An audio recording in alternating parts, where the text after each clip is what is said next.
Hello viewers, welcome to my channel relax with nature BD.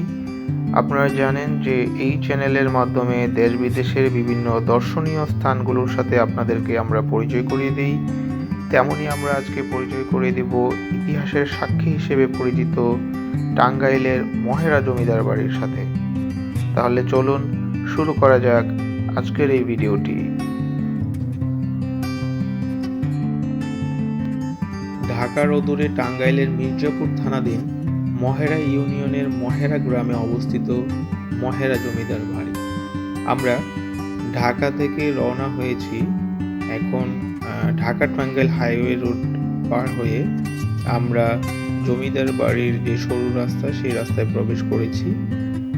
আপনারা দেখতে পাচ্ছেন যে এই এলাকায় একটা নির্বাচনী আমেজ রয়েছে। আমরা ঠিক দেখতে পাচ্ছেন police training centre Tangail cross করছি আমরা। অ্যাকচুয়ালি যেটা না বললেই নয় যে বর্তমান এই জমিদার বাড়িটি পুলিশ ট্রেনিং সেন্টার হিসেবে পরিচিত। আপনারা বামে যে পুকুরটি দেখতে পাচ্ছেন, এই পুকুরটি জমিদার বাড়ির অংশ। এই পুকুর সম্পর্কে আমরা জানব এবং এই ভিডিওর শেষের দিকে আমরা এই পুকুরে নৌকা চালাবো। জমিদার বাড়িতে প্রবেশের শুরুতেই যে পুকুরটি পড়বে সেটির নাম হলো বিশাখা সাগর। এই সাগরটি পার হয়েই আমরা এই জমিদার বাড়িতে প্রবেশ করব। তো আপনাদেরকে বলে রাখি যে এই মহেরা জমিদাররা ছিলেন সাহা বংশের বংশীয়ভাবে বনেদি ব্যবসায়ী। 1890 সালে 4 ভাই মিলে জমিদারি পত্তন করেন। তাদের নাম বুদাই সাহা, বুদ্ধ সাহা, হরেন্দ্র সাহা এবং কালীচরণ সাহা। তবে তাদের পরবর্তী প্রজন্ম সবাই রায় চৌধুরী পদবী গ্রহণ করেন। মহেরা জমিদার বাড়িটি মূলত 4টি ভবনে বেষ্টিত, যেগুলো হলো মহারাজ লজ, আনন্দ লজ, চৌধুরী লজ এবং বালিচরণ লজ। বাড়িটিতে মোট 8 একর জমির উপর অবস্থিত।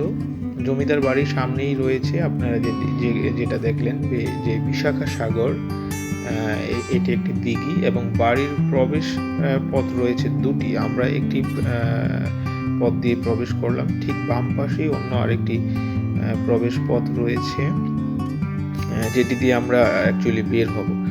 তো ঠিক বরাবর এসেই আমরা একটা মিউজিয়াম দেখব, যেটা জমিদার বাড়ির প্রধান মিউজিয়াম হিসেবে পরিচিত। আপনারা দেখতে পাচ্ছেন আমার সাথে আছে আমার আদরের ছোট বোন আয়েশা। শুরুতেই দেখতে পাচ্ছি যে এখানে বিভিন্ন কিছু ইতিহাসের সাক্ষী হিসেবে এই জমিদার বাড়ির মিউজিয়ামে রয়েছে। শুরুতে আমরা দেখতে পাচ্ছি যে এখানে 2জন পুলিশ রয়েছে। অ্যাকচুয়ালি তখনকার যখন নাকি জমিদারি প্রথা ছিল তখনকার তাদের ড্রেস আপটা এমন ছিল। এই মিউজিয়ামে রাজাদের এবং এই জমিদার বাড়িতে ব্যবহৃত বিভিন্ন কিছু আমরা দেখব। পাশাপাশি হলো এই জমিদার বাড়ির নিরাপত্তার জন্য ব্যবহৃত বিভিন্ন দেশীয় বা আগ্নেয়াস্ত্র, এগুলো আমরা দেখব, যেগুলো এই জাদুঘরে সুন্দরভাবে সাজানো রয়েছে। পাশাপাশি জমিদার বাড়ির প্রত্যেক দিনের ব্যবহৃত জিনিসপত্র আমরা দেখব। এখানে দেখতে পাচ্ছেন যে তখনকার জমিদারদের ব্যবহৃত বিভিন্ন কাঁসার কলস এবং এর পাশের রুমটাতে যখন আমরা যাব সেখানে দেখতে পাবো যে তখনকার ব্যবহৃত জমিদারদের নিরাপত্তার জন্য ব্যবহৃত বিভিন্ন অস্ত্র শস্ত্র এখানে সজ্জিত রয়েছে।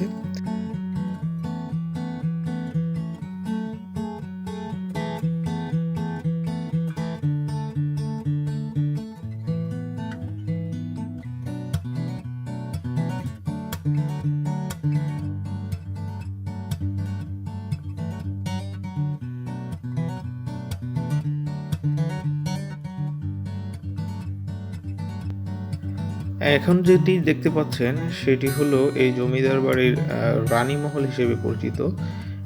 এই রানীমহলটি মূলত জমিদাররা বিনোদনের জায়গা হিসেবে ব্যবহার করতেন এবং এই রানীমহলের ঠিক পিছনেই হলো রানী পুকুরের অবস্থান। এই আমরা আগেও বলেছিলাম যে শুরুতে একটি পুকুর রয়েছে এবং পিছনে দুটি পুকুর রয়েছে। রানী মহলের ঠিক পিছন দিকে হলো রানী পুকুর। তো এই রানী পুকুরের পাশ দিয়ে অবস্থিত রয়েছে একটি বিশাল আকৃতির পার্ক। আমি অ্যাকচুয়ালি বাংলাদেশের বিভিন্ন পর্যটন শিল্পে নগরীতে এবং ঢাকাতে বিভিন্ন জায়গায় ছোট বাচ্চাদের জন্য পার্ক দেখেছি, কিন্তু এত সুন্দর, এত গুছানো এবং এত পরিষ্কার কোনো পার্ক আমি দেখতে পাইনি। তো চলুন আমরা একটু পার্কে ঘুরে আসি।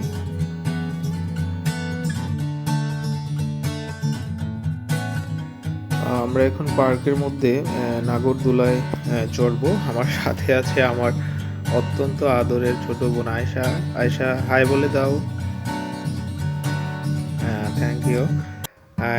আমরা উপর থেকে একটু দেখানোর চেষ্টা করব যে আসলেই এই পার্কটি কত বেশি সুন্দর, কত বেশি পরিষ্কার এবং উপভোগ করার মতো একটি জায়গা অবশ্যই।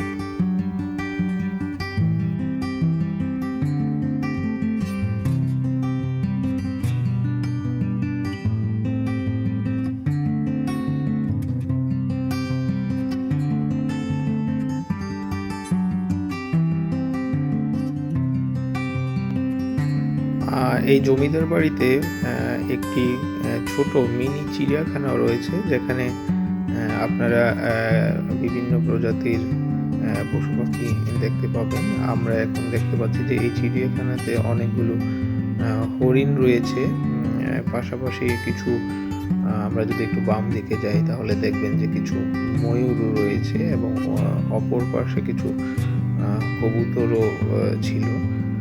তো এই অল্প একটু জায়গার মধ্যে সুন্দর একটি চিড়িয়াখানা আমরা দেখতে পেলাম। আমরা এখন পিছন দিক থেকে আমরা জমিদার বাড়ির সামনের দিকে যাচ্ছি। তো এই সামনেই আপনারা এই জমিদার বাড়ির বিশাল আকৃতির দুটি প্রাসাদ দেখতে পাবেন। তো আমরা এই প্রাসাদগুলোর সাথে আপনাদেরকে এখন পরিচয় করে দেব।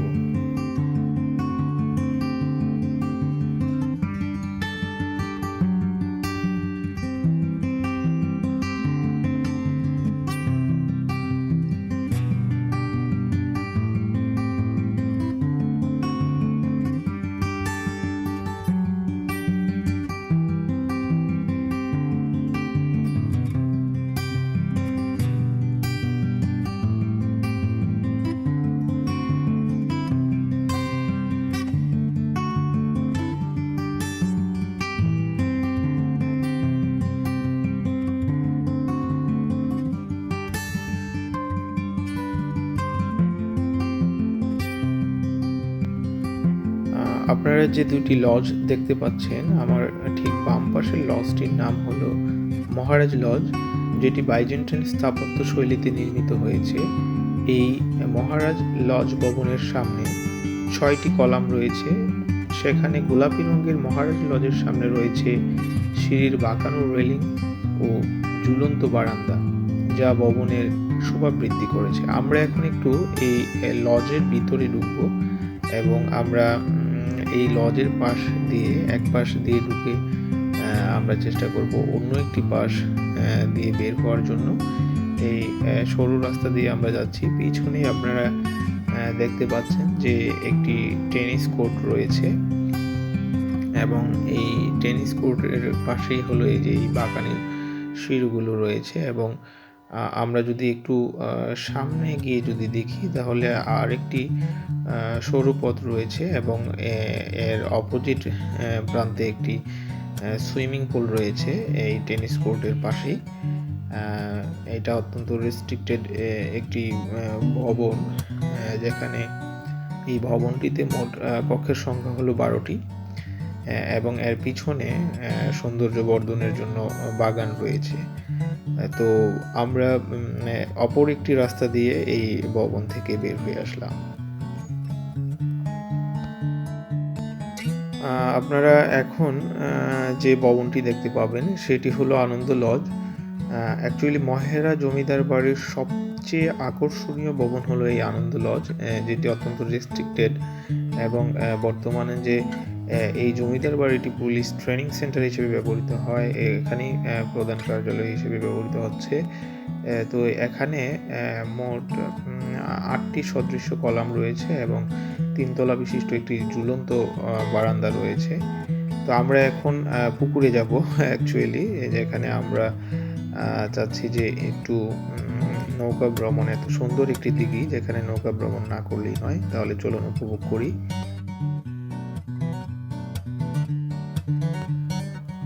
আমরা আজকের এই ভিডিওর প্রায় শেষের দিকে, আমরা এখন ঢাকার দিকে রওনা হব। তো এতক্ষণ আমাদের ভিডিওটি দেখার জন্য আপনাদেরকে অসংখ্য ধন্যবাদ।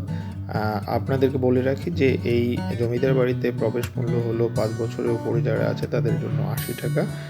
তো নতুন আরেকটি ভিডিও নিয়ে আসা পর্যন্ত ভালো থাকবেন। আল্লাহ হাফেজ।